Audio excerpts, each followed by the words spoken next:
अपना बिहार में आपका बहुत बहुत स्वागत। मैं हूं आपके साथ संतोष गंगवार। बुलेटिन की शुरुआत करेंगे एक चौंकाने वाली खबर के साथ। जगदीप धनखड़ ने इस्तीफा दे दिया है। उपराष्ट्रपति पद से इस्तीफा दिया गया। जगदीप धनखड़ ने स्वास्थ्य कार्डों का हवाला दिया और इस्तीफा दे दिया। सभी सांसदों का सहयोग के लिए उन्होंने आभार जताया। सांसदों का प्यार सहयोग हमेशा याद रहेगा, ये उन्होंने अपने इस्तीफे में यानी कि त्याग पत्र में लिखा है। तो बड़ी खबर इस समय आपकी टेलीविजन स्क्रीन पर, और वो कॉपी भी जो इस्तीफे की कॉपी है। जगदीप धनखड़ ने इस्तीफा दिया है। उपराष्ट्रपति पद से इस्तीफा दिया गया। और पटना से चंदन मिश्रा हत्याकांड से जुड़ी बड़ी खबर आ रही है। 3 दिन की रिमांड पर मुख्य शूटर तौसीफ उर्फ बादशाह, पटना पुलिस को 3 दिन की रिमांड मिली है। पटना पुलिस रिमांड पर लेकर पूछताछ करेगी। आरोपी निशु खान, हर्ष और भीम को ब्योर जेल भेजा गया है। बड़ी खबर इस समय आपकी टेलीविजन स्क्रीन पर। पटना से एक और बड़ी खबर मिल रही है, जहां ईओयू साइबर सेल ने बड़ी कार्रवाई करते हुए अंतर्राष्ट्रीय साइबर गैंग के एसआईएम बॉक्स का खुलासा किया है। पुलिस ने साइबर गैंग का मुख्य सरगना समेत 6 को गिरफ्तार किया। गैंग का मुख्य सरगना हर्षित कुमार को गिरफ्तार कर लिया गया है। साथ ही सीएसपी संचालक मोहम्मद सुल्तान को भी गिरफ्तार किया गया है। पटना, सुपौल, वैशाली समेत कई जिलों में बड़ी छापेमारी कर अंतर्राष्ट्रीय और अंतर्राज्यीय नेटवर्क का खुलासा किया जा रहा है। ने एक बड़ी कार्रवाई की है और यह कार्रवाई जो है वो इंटरनेशनल लेवल पे की गई है। बताते ये चलें कि आर्थिक इकाई के तरफ से ये कार्रवाई जो है वो साइबर सेल जो है आर्थिक इकाई का, वो दूरसंचार विभाग भारत सरकार के सहयोग से एक बड़ा साइबर अपराध सिंडिकेट का पर्दाफाश करते हुए सिम बॉक्स के माध्यम से देशव्यापी धोखाधड़ी करने वाले एक गिरोह का मुख्य सरगना समेत कुल 5 लोग, यानी कि सरगना को अगर देखते हैं तो 6 लोगों की गिरफ्तारी सुनिश्चित किया है। और यह कार्रवाई जो है वो बिहार के सुपौल, वैशाली के साथ साथ अन्य जिलों में की गई है, जिसमें अंतर्राष्ट्रीय और अंतर्राष्ट्रीय जो है संबंधों वाले एक बड़े साइबर धोखाधड़ी नेटवर्क का खुलासा किया गया है। और इस कार्रवाई में जो जानकारी एडीजी आर्थिक इकाई नैयर हसनैन खान के द्वारा दी गई है, उसमें सुपौल पुलिस और वैशाली पुलिस की बड़ा सहयोग जो है वो देखने को मिला है। बताते ये चले वो सुपौल के गौसपुर से हर्षित कुमार को गिरफ्तार किया। हर्षित कुमार के पास से 8 सिम बॉक्स डिवाइस और सैकड़ों की संख्या में प्रमाणित उपयोग किए गए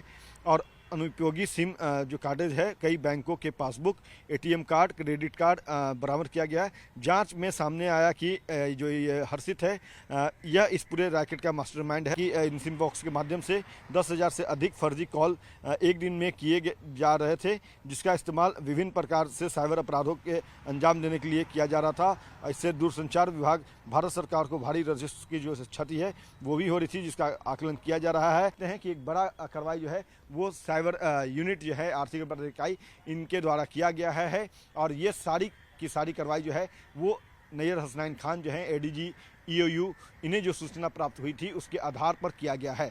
तो कह सकते हैं कि एक सिंडिकेट जो चल रहा था साइबर अपराध को अंजाम देने के लिए, उसको जो है नस्तानबूद किया गया है। और आगे की जांच की जा रही है कि और कहां इस तरह से अनधिकृत रूप से जो है वो ये काम जो है वो साइबर अपराधियों के द्वारा किए जा रहे हैं। आगे जो है और गिरफ्तारी होने की बात कही जा रही है। कैमरा पर्सन दीपक के साथ अमित कुमार, न्यूज 18। और पटना से बड़ी खबर मिल रही, 3 माफिया गिरफ्तार हुए हैं। सरकारी नौकरी दिलाने के नाम पर झांसा देकर ये 3 माफिया अपना काम करते थे। रामकृष्ण नगर थाना से ये गिरफ्तारी हुई। दर्जनों वॉकी टॉकी और इलेक्ट्रॉनिक गैजेट बरामद किए गए हैं। 1 दर्जन से ज्यादा मोबाइल फोन बरामद किए गए। कई आपत्तिजनक चीजें बरामद की गई हैं। माफिया के पास से 53 सर्टिफिकेट भी मिले हैं। बड़ी खबर पटना से। वहाँ ले गए तो वहाँ हमें और ज़्यादा संदिग्ध सामग्री मिली, जिसमें से बहुत सारे वॉकी टॉकीज है, ये छोटे छोटे मोबाइल फ़ोन्स है जो आप यहाँ देख सकते हैं, लैपटॉप्स, चेकबुक, कुछ ओरिजिनल डॉक्यूमेंट्स मिले, मार्क्स कार्ड वगैरह। कई लोगों के नाम इसमें निकल कर आए हैं जो सरकारी एग्ज़ामों में सिटिंग करने का दावा करते हैं या प्रयास करते हैं। और अभी इन्होंने, इनका बोलना था कि जो पुलिस भर्ती की एग्ज़ाम होने वाली थी 20 तारीख को, उसमें भी इन्होंने उसके लिए भी कुछ स्टूडेंट से अन्य लोगों ने पैसे लिए थे। और मधुबनी से इस वक्त की बड़ी खबर मिल रही, नाबालिग लड़की से गैंगरेप हुआ है। खेत से अगवा करके इस दुष्कर्म को अंजाम दिया गया। बाइक से अगवा कर हैवानियत की गई। फुलपरास थाना इलाके की यह पूरी घटना है। आरोपियों की गिरफ्तारी के लिए छापेमारी की जा रही है। बिहार में इन दिनों हत्या की वारदातें सामने आ रही हैं। ज्यादातर मामलों में मर्डर आपसी विवाद में हो रहा है। आज भी प्रदेश के कई इलाकों में आई तस्वीरों से यह साफ हुआ कि क्राइम से जुड़े ज्यादातर केस आपसी विवाद या फिर जमीन को लेकर हुए विवाद के बाद ही अंजाम दिए जा रहे हैं। रिपोर्ट दिखाते हैं। राजधानी पटना से सटे दुल्हिन बाजार इलाके में एक युवक की गोली मारकर हत्या कर दी गई। वारदात की वजह जमीन विवाद बताई जा रही है। घटना दुल्हिन बाजार के सदावह गांव की है। पुलिस ने मौके से एक कट्टा भी बरामद किया है। विवाद 10 कट्ठे की जमीन से जुड़ा था। दुल्हिन बाजार थाना क्षेत्र के अंतर्गत सदावह गांव में एक युवक जिनका नाम आदित्य उर्फ छोटू है, उनको 3 अपराध कर्मियों द्वारा गोली मारकर उनकी हत्या कर दी गई है और मौके से तीनों लोग फरार हो गए। घटना का जो कारण है वो उनका निजी जमीनी मामला है। तो वहीं मुजफ्फरपुर में निर्माणाधीन सड़क पर चलने को लेकर हुए विवाद में 2 गुट में जमकर मारपीट हो गई। पूरी घटना सीसीटीवी में कैद हो गई। घटना मनियारी थाना क्षेत्र की बताई जा रही है। मधुबनी में प्रेम प्रसंग को लेकर एक युवक की गोली मारकर हत्या कर दी गई। पंडौल थाना इलाके में रामदेव मंडल के घर में घुसकर अज्ञात लोगों ने उनके बेटे को गोली मार दी। गोली मार दिया घर में जाकर के घुसकर। और क्या हुआ? इस पे कार्रवाई हुई? इसका कार्रवाई अपना प्रशासन कर रहा है। रात में कॉल किया, कॉल नहीं उठा पाए तो उसके बाद मेरे पिताजी का मौत पर गोली मार के हत्या कर दी गई है। जबकि बेगूसराय में आपसी विवाद में दबंगों ने घर में घुसकर पूरे परिवार की पिटाई कर दी। लोहे की रॉड और पिस्टल की बट से हमला कर महिला समेत 6 लोगों को गंभीर रूप से घायल कर दिया। वारदात मुफस्सिल थाना क्षेत्र की है। घायलों का सदर अस्पताल में इलाज चल रहा है। अल्लाह गुला सुने हम हमारा लड़का हराने गए, वहाँ पर ठार थे, बस खामती सुरेश पासवान बेटा मारा, सौंसे पोखरा तोड़ दिया। कितना लोग मारने वाला था? मारने वाला 30 आदमी था। उधर पूर्णिया में मामूली विवाद में तेजाब से हमला कर दिया गया। बढ़हरा कोठी थाना क्षेत्र के बढ़हरा बाजार की ये घटना है, जिसमें एक महिला समेत 5 लोग झुलस गए। घायलों का इलाज जीएमसीएच पूर्णिया में चल रहा है। पीड़ितों की माने तो आभूषण कारोबारी से हुए झगड़े ने विकराल रूप धारण कर लिया। पूरी फसाद जातिवाचक शब्द को लेकर शुरू हुई। पीड़ित परिवार की लिखित शिकायत पर पुलिस ने आरोपी राजीव सोनकार को गिरफ्तार कर लिया है, जबकि एक आरोपी फरार है। करके पीठ पे दिया। उसके बाद तो कुछ हमको अथी नहीं है ना कि क्या है कि बहुत दर्द कर रहा था। जो राजीव नाम था।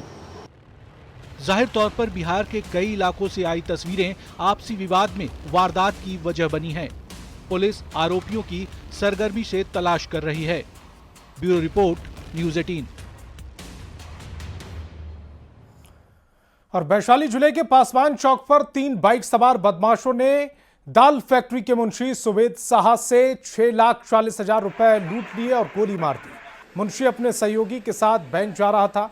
पासवान चौक से कुछ दूरी पर बदमाशों ने ओवरटेक कर बैग छीना और विरोध करने पर गोली मार दी। घायल मुंशी को सदर अस्पताल में भर्ती कराया गया है। सूचना पर पहुंचे एसडीपीओ जांच में जुटे हैं। बदमाशों की तलाश की जा रही है। एक पैसा छीनने की घटना हुई, जिस क्रम में एक व्यक्ति को कमर के नीचे गोली भी लगी है, जो जख्मी हालत में हॉस्पिटल में इलाजरत है और खतरे के निशान से बाहर है। ये दाल मिल एक है गंगा ब्रिज में, नवादा गांव में, इसी के मुंशी थे। पैसा जमा करने जा रहे थे मिल में। 3 अज्ञात अपराध कर्मियों के द्वारा पैसा इनसे छीना। हम लोग पैसा लेकर जा रहे थे बैंक में जमा करने।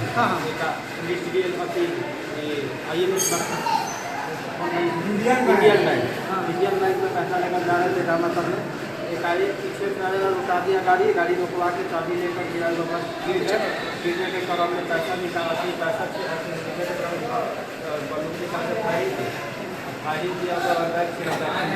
दो आदमी जो थे ना, ये तगादा 2 आदमी करके आ रहे थे सब जगह से, और आगे से बाइक वाला आया और गाड़ी बंद करके धक्का देके पैसा मांगा। पैसा छीना झपटी के दौरान गोली चलाया और हमारा आदमी जो है वहाँ घायल है। एक्सरे हो रहा है, इलाज चल रहा है। कहाँ गोली लगी?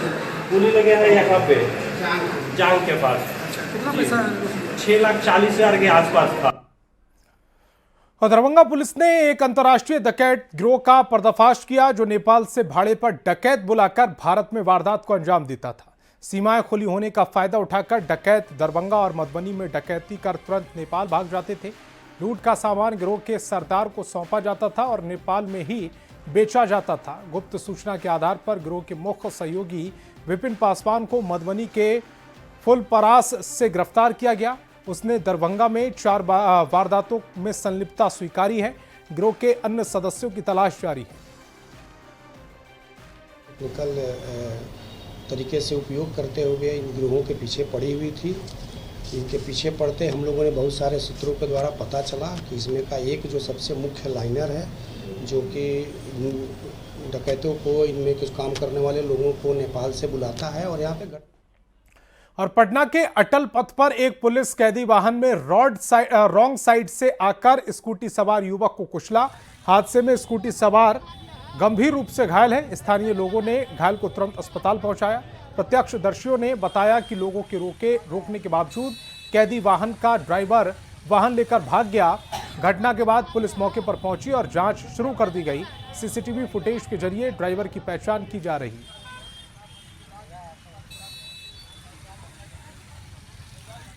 और समस्तीपुर के सिंधिया थाना इलाके में पुलिस ने हथियार से फायरिंग करते हुए वायरल वीडियो मामले में कार्रवाई की है। पुलिस ने 2 युवक को गिरफ्तार किया। तीसरे युवक की तलाश जारी है। गिरफ्तार युवक के पास से एक देसी कट्टा और कारतूस बरामद किया गया। अवैध हथियार के साथ फायरिंग करते हुए बेहट गांव के रहने वाले 3 युवक का वीडियो वायरल हुआ था।